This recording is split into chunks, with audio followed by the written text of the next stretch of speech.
കളമശ്ശേരി FSCTക്ക് സമീപം തീപിടുത്തം. ഗ്യാസ് ഗോഡൌണിന് സമീപത്തെ പുല്ലിനാണ് തീപിടിച്ചത്. ഫയർഫോഴ്സ് എത്തി തീയണയ്ക്കാൻ ശ്രമിക്കുകയാണ്. അശ്വിൻ പാലാഴി സംഭവ സ്ഥലത്ത് നിന്ന് വിശദാംശങ്ങളുമായി ചേരുന്നുണ്ട്. അശ്വിൻ, ഈ ഭാഗത്ത് സ്ഥിരമായി ഇങ്ങനെ ഈ വേനൽക്കാലത്ത് തീ പിടിക്കാറുണ്ട്. പലപ്പോഴും ഫയർഫോഴ്സ് നന്നേ ബുദ്ധിമുട്ടിയാണ് അവിടെ തീ അണയ്ക്കാറുള്ളതും. ഇത്തവണയും അങ്ങനെ തന്നെയാണോ സംഭവിച്ചത്? അവിടെ ഗ്യാസ് ഗോഡൌൺ ഒക്കെ ഉണ്ട്. അപ്പോൾ ഒരു വ്യവസായ മേഖലയ്ക്ക് സമാന സാഹചര്യമുള്ള പ്രദേശമാണ്. അവിടെ തീ പടരുന്ന അപകടമുണ്ടാക്കും. എന്താണ് ഏറ്റവും പുതിയ വിവരങ്ങൾ? വിജയകുമാർ, ഗ്യാസ് ഗോഡൌണിന് തൊട്ട് സമീപമാണ്. പുല്ലിനാണ് തീ പിടിച്ചതെന്ന് പറയുമ്പോഴും അത് ചെറിയൊരു തീപിടുത്തമല്ല. ഏക്കർ കണക്കോളം നീണ്ടു കിടക്കുന്ന ഒരു വലിയ കാടാണ്. ആ കാട്ടിൽ ഉണങ്ങിക്കിടക്കുന്ന പുല്ലിലാണ് തീ പടർന്നിരിക്കുന്നത്. അതിപ്പോൾ അതിവേഗത്തിൽ ഈ ഗ്യാസ് ഗോഡൌണിന് സമീപത്തേക്ക് പടർന്നുകൊണ്ടിരിക്കുന്ന കാഴ്ചയാണ് നമുക്കിവിടെ നിന്ന് കാണാൻ കഴിയുന്നത്.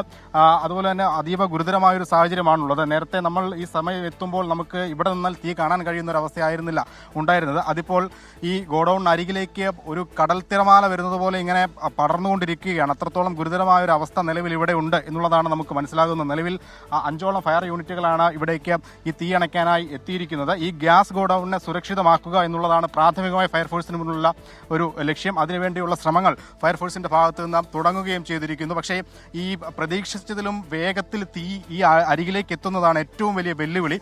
അതിനെ എങ്ങനെ നിയന്ത്രിക്കാം എന്നുള്ളതാണ് ഏറ്റവും പ്രധാനമായി ഫയർഫോഴ്സ് നോക്കുന്നതും. കൂടുതൽ യൂണിറ്റുകൾ അടിയന്തരമായി സ്ഥലത്തേക്ക് എത്തേണ്ടതുണ്ട്. അല്ലാതെ ഈ ഒരു തീ നിയന്ത്രിക്കാനാവുന്ന ഒരു സാഹചര്യം നിലവിലില്ല എന്നുള്ളതാണ് നമ്മൾ മനസ്സിലാക്കുന്നത്. നമുക്ക് ഈ ദൃശ്യങ്ങളിൽ കാണാം. അങ്ങോട്ട് ഈ പുക കാരണം നമുക്ക് കാണാൻ കഴിയാത്ത സ്ഥലം എന്ന് പറയുന്നത് ഏക്കർ കണക്കിന് സ്ഥലം ഒരു കടൽ പോലെ നീണ്ടു കിടക്കുന്ന, അല്ലെങ്കിൽ കണ്ണത്താ ദൂരത്തോളം കിടക്കുന്ന ഒരു തരിശു ഭൂമിയാണ്. ഒരാൾ പൊക്കത്തിൽ കാട് വളർന്നു നിൽക്കുന്ന, ഉണങ്ങിയ പുല്ലുകൾ വളർന്നു നിൽക്കുന്ന സ്ഥലമാണ്. അവിടെ നിന്നാണ് ഈ തീ ഇങ്ങനെ ആളിപ്പടർന്ന് ഈ സൈഡിലേക്ക് ഗ്യാസ് ഗോഡൌണിന്റെ വശത്തേക്ക് വന്നുകൊണ്ടിരിക്കുന്നത്. എന്തായാലും അത് തടയുക എന്നുള്ളതാണ് ഏറ്റവും പ്രധാനമായി ചെയ്യേണ്ടത്. ഒരു വ്യാവസായിക മേഖല കൂടിയാണ്. FSCT അടക്കമുള്ള സ്ഥാപനങ്ങൾ ഈ സമീപത്ത് സ്ഥിതി ചെയ്യുന്നുണ്ട്. അതുകൊണ്ട് തന്നെ എത്രയും വേഗം ഈ തീ നിയന്ത്രണ വിധേയമാക്കുക എന്നുള്ളതാണ് അടിയന്തരമായി ചെയ്യേണ്ടത്. ഒപ്പം നമുക്ക് ഈ ദൃശ്യങ്ങളിൽ കാണാവുന്നത് പോലെ ഈ ഒരുപാട് വേസ്റ്റ് ആളുകൾ കൊണ്ടിടുന്നൊരു സ്ഥലം കൂടിയാണ് ഇവിടെ. നിറയെ മാലിന്യങ്ങളാണ്. അതുകൊണ്ട് അത് പ്ലാസ്റ്റിക് മാലിന്യങ്ങൾ ഉൾപ്പെടെയുണ്ട്.